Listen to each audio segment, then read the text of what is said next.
ಎಲ್ಲಾ ಹಾನಿಯಿಂದ ಕೂದಲನ್ನು ರಕ್ಷಿಸುತ್ತೆ. ಬರೀ Amrut noni reach root premium hair oil.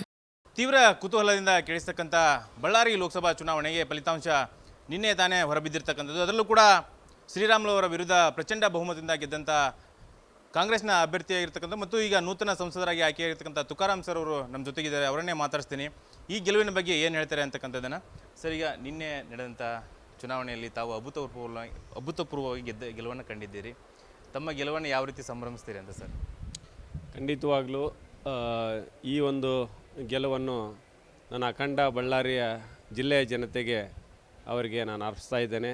ಜೊತೆಗೆ ನಮ್ಮ ACC ಹೈಕಮಾಂಡ್ಗೂ ಮತ್ತು ರಾಜ್ಯದ ಮುಖ್ಯಮಂತ್ರಿಗಳ ಸಿದ್ದರಾಮಯ್ಯ ಸಾಹೇಬರಿಗೂ, ಜೊತೆಗೆ ಪಕ್ಷದ ಅಧ್ಯಕ್ಷರು ಮತ್ತು ನಮ್ಮ ಉಪಮುಖ್ಯಮಂತ್ರಿಗಳಾಗಿರ್ತಕ್ಕಂಥ DK ಸಾಹೇಬರಿಗೆ ಇವತ್ತು ನಾನು ಕೃತಜ್ಞತೆಗಳನ್ನು ಮತ್ತು ಅಭಿನಂದನೆಗಳನ್ನು ಸಲ್ಲಿಸ್ತಾ ಇದ್ದೀನಿ. ಸರ್, ಈಗ ತಮ್ಮ ಕ್ಷೇತ್ರದಲ್ಲಿ ಮತದಾರರು ತಮ್ಮನ್ನು ಬಹಳಷ್ಟು ದೊಡ್ಡ ಪ್ರಮಾಣದಲ್ಲಿ ಕೈ ಹಿಡಿದಿದ್ದಾರೆ. ಮತದಾರರಿಗೆ ಏನು ಹೇಳ್ತೀರಿ ಅಂತ ಸರ್? ಖಂಡಿತವಾಗಲೂ ಇದು ನಾವಾಗಲೇ ಚುನಾವಣಾ ಪ್ರಚಾರದಲ್ಲಿ ಮಾತನ್ನು ಹೇಳ್ತಾ ಇದ್ವಿ. ಇದು ಸಂವಿಧಾನವನ್ನು ರಕ್ಷಣೆಯನ್ನು ಮಾಡಬೇಕು, ಒಂದು ದೇಶದ ರಕ್ಷಣೆಯನ್ನು ಮಾಡಬೇಕು. ಅದಕ್ಕೋಸ್ಕರ ಈ ಚುನಾವಣೆಯಲ್ಲಿ ತಾವು ಜಾಗೃತರಾಗಿ ಚುನಾವಣೆ ಮಾಡಬೇಕು ಅಂತ ಹೇಳಿದ್ವಿ. ಅದೇ ರೀತಿಯಾಗಿ ಜನ ಇವತ್ತು ನಮ್ಮ ಕ್ಷೇತ್ರ ಜನ ಸೇರಿದಂತೆ ಜಿಲ್ಲೆಯ ಜನತೆ ಇವತ್ತು ಕಾಂಗ್ರೆಸ್ ಪರವಾಗಿ ಆಶೀರ್ವಾದವನ್ನು ಮಾಡಿದ್ದಾರೆ. ಸರ್, ತಾವೆಲ್ಲ ಹೋದಲ್ಲೆಲ್ಲ ಬಂದಲ್ಲಿ ಒಂದು ಮಾತನ್ನು ಹೇಳ್ತಾ ಇದ್ದೀರಿ ಸರ್. ಅದು ನಾಗೇಂದ್ರ ಸರ್ ಕೂಡ ಹೇಳ್ತಾ ಇದ್ರಿ, ಇದು ಕೌರವರು ಪಾಂಡವರ ಯುದ್ಧ ಅಂತೇಳಿ. ಚುನಾವಣೆ ಮುಗಿದ ಬಳಿಕ ಅದಕ್ಕೆ ಉತ್ತರ ಕೊಡ್ತೀನಿ ಅಂತ ಕೂಡ ತಾವು ಸಾಕಷ್ಟು ಬಾರಿ ಹೇಳಿದ್ದೀರಿ ಸರ್. ಖಂಡಿತವಾಗ್ಲೂ ಇವತ್ತು ನಾವು ಹೇಳಿದ್ದು ಏನಪ್ಪ ಅಂತಂತಂದರೆ, ಇವತ್ತು ಕೌರವರು ಪಾಂಡವರು ಅಂತಂತಲ್ಲ, ಅವರೆಲ್ಲ ಬಳ್ಳಾರಿ ಜಿಲ್ಲೆಯಲ್ಲಿ ಜನಾರ್ದನ್ ರೆಡ್ಡಿ ಅವರು ಸೇರಿದಂತೆ, ಜೊತೆಗೆ ಅವರು ಎಲ್ಲ ರಾಮುಲವರು ಸೇರಿದಂತೆ ಅವ್ರಿಗೂ ಭಗವಂತ ಅವಕಾಶ ಮಾಡಿಕೊಟ್ಟಿದ್ರು. ಆದರೆ ಅವರು ಆಡಳಿತವನ್ನು ಮಾಡಲಿಲ್ಲ. ಸಚಿವರಾಗಿದ್ದರು, ಸಂಸದರಾಗಿದ್ದರು, ಎಲ್ಲರೂ ಕೂಡ ಆಡಳಿತದಲ್ಲಿ ವಿಫಲರಾದರು. ಜೊತೆಗೆ ಇವತ್ತು ನಾವು ಬಳ್ಳಾರಿ ಜಿಲ್ಲೆಯಲ್ಲಿ ನಮ್ಮ ಸರ್ಕಾರ ಬಂದಾಗ ನಾವು ಜೊತೆಗೆ ಸಿದ್ದರಾಮಯ್ಯ ಸರ್ ಮುಖ್ಯಮಂತ್ರಿಗಳ ಅನೇಕ ಕಾರ್ಯಕ್ರಮಗಳನ್ನ ಇವತ್ತು ನಾವು ಬಳ್ಳಾರಿ ಜನತೆಯಲ್ಲಿ ಕೊಟ್ಟಿದ್ವಿ. ಶ್ರೀಮತಿ ಸೋನಿಯಾ ಗಾಂಧಿ ಅವರು 99ರಲ್ಲಿ ಸಂಸದರಾಗಿದ್ದಾಗ ಅನೇಕ ಸೋನಿಯಾ ಪ್ಯಾಕೇಜು, ಜೊತೆಗೆ ಪವರ್ ಪ್ಲ್ಯಾಂಟು, ಇದನ್ನೆಲ್ಲದು ಕೂಡ ನಮಗೆಲ್ಲ ಕೊಟ್ಟಿದ್ದರು. ಹೀಗಾಗಿ ನಾವು ನುಡಿದಂತೆ ನಡ್ಕೊಂಡಿದ್ದೀವಿ. ನಡೆದಂಥ ನಾವು ಧರ್ಮದ ಪರವಾಗಿದ್ದೀವಿ, ನ್ಯಾಯದ ಪರವಾಗಿ ಅಂತಂತಂದರೆ ಇದು ಪಾಂಡವರ ವಿಜಯ ಅಂತೇಳಿ ವ್ಯಾಖ್ಯಾನ ಮಾಡ್ಬೋದು. ಸರ್, ಈಗ ಕ್ಷೇತ್ರದಲ್ಲಿ ದೊಡ್ಡ ಪ್ರಮಾಣದಲ್ಲಿ ಲೀಡ್ ಕೊಡ್ತಾರೆ ಅಂತ ತಾವು ಅಂದ್ಕೊಂಡಿದ್ದೀರಾ ಸರ್? ಅಂತ ಖಂಡಿತವಾಗ್ಲೂ ಮೊದಲಿಂದ ಕೂಡ ನಾವು ಎಲ್ಲದೇ ಎಲೆಕ್ಷನ್ 2008ರಿಂದ ನಾವು ನೋಡ್ಕೊಂಡ್ರು ಕೂಡ ಸಂತೋಷ್ ಲಾಡ್ ಸಾಹೇಬರು 35,000 ಲೀಡ್ನಾಗ ಗೆದ್ದಿದ್ರು 2004ರಲ್ಲಿ. ನಾನು 21,000 ಲೀಡ್ನಾಗ ಗೆದ್ದೆ. ತದನಂತರ ಮತ್ತು ಟ್ರಯಾಂಗ್ಯುಲರ್ ಫೈಟ್ನಲ್ಲಿ ಕೂಡ 35,000 ಲೀಡ್ನಲ್ಲಿ ಗೆದ್ದಿದ್ವಿ. ತದನಂತರ ನಮಗೆ 2018ರಲ್ಲಿ ನಮಗೆ ಕೂಡ ನಿಯರ್ ಅಬೌಟ್ 20,000 ಲೀಡ್ ಬಂದಿತ್ತು. ಜೊತೆಗೆ ಮೊನ್ನೆ ಎಲೆಕ್ಷನ್ ಕೂಡ ಟ್ರಯಾಂಗ್ಯುಲರ್ ಫೈಟ್ನಾಗೆ 35,000 ಲೀಡ್ ಬಂತು. ಈಗಲೂ ಕೂಡ ಈ 21,000 ಲೀಡು ಎಲ್ಲ ನಮಗೆ ಲೋಕಸಭಾ ಚುನಾವಣೆಯಲ್ಲಿ ಕೂಡ 20,000 ಲೀಡ್ ಆಗಿದೆ ನಮ್ಮದೆಲ್ಲದು ಕೂಡ.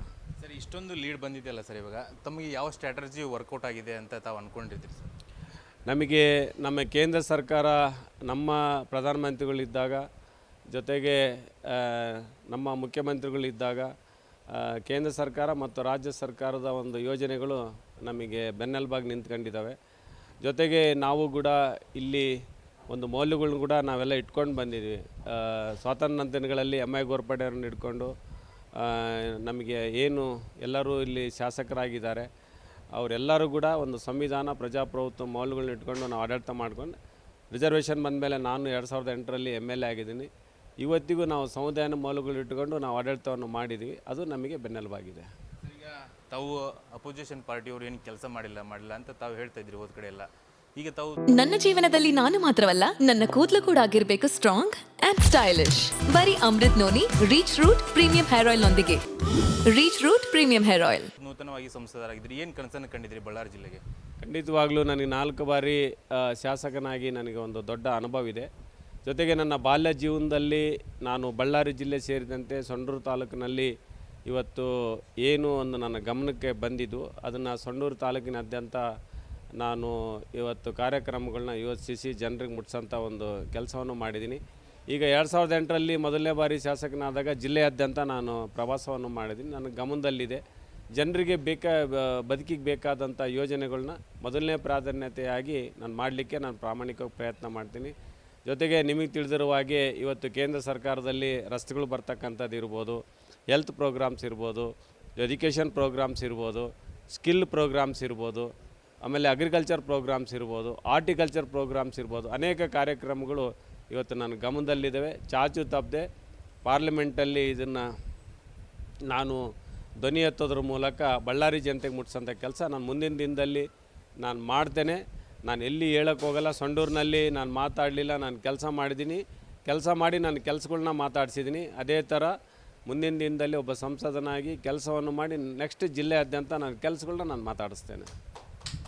ಸರ್, ಕ್ಷೇತ್ರದಲ್ಲಿ ಸರ ಸಾಕಷ್ಟು ತಾವು ಹಿಂದೆ ಬರೀ ಶಾಸಕರಾಗಿದ್ದೀರಿ, ಸಂಡೂರು ಕ್ಷೇತ್ರಕ್ಕೆ ಸೀಮಿತವಾಗಿದ್ದೀರಿ. ಈಗ ಇಡೀ ಅಖಂಡ ಜಿಲ್ಲೆ ಅಂದರೆ 10 ವಿಧಾನಸಭಾ ಕ್ಷೇತ್ರಗಳು ಕೂಡ ತಾವು MP ಆಗಿದ್ದೀರಿ.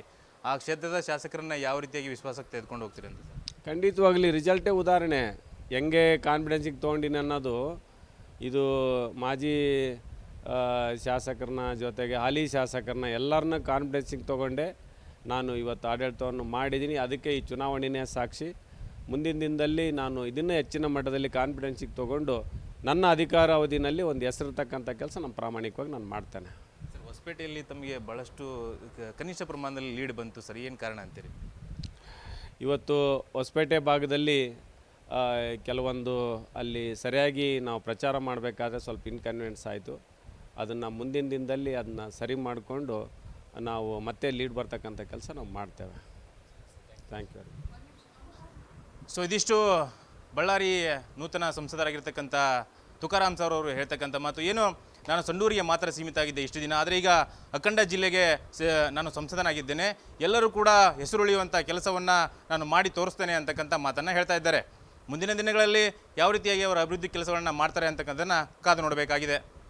ಕ್ಯಾಮರಾಮನ್ ಶೇಷಾವಲೆ ಜೊತೆಗೆ ಪಾಂಡುರಂಗ ಜಂತ್ಲಿ, ವಿಸ್ತಾರ ನ್ಯೂಸ್, ವಿಜಯನಗರ. ಅನುಕ್ಷಣದ ಸುದ್ದಿಗಳಿಗಾಗಿ ವಿಸ್ತಾರ ನ್ಯೂಸ್ ಯೂಟ್ಯೂಬ್ ಚಾನೆಲ್ ಸಬ್ಸ್ಕ್ರೈಬ್ ಮಾಡಿ.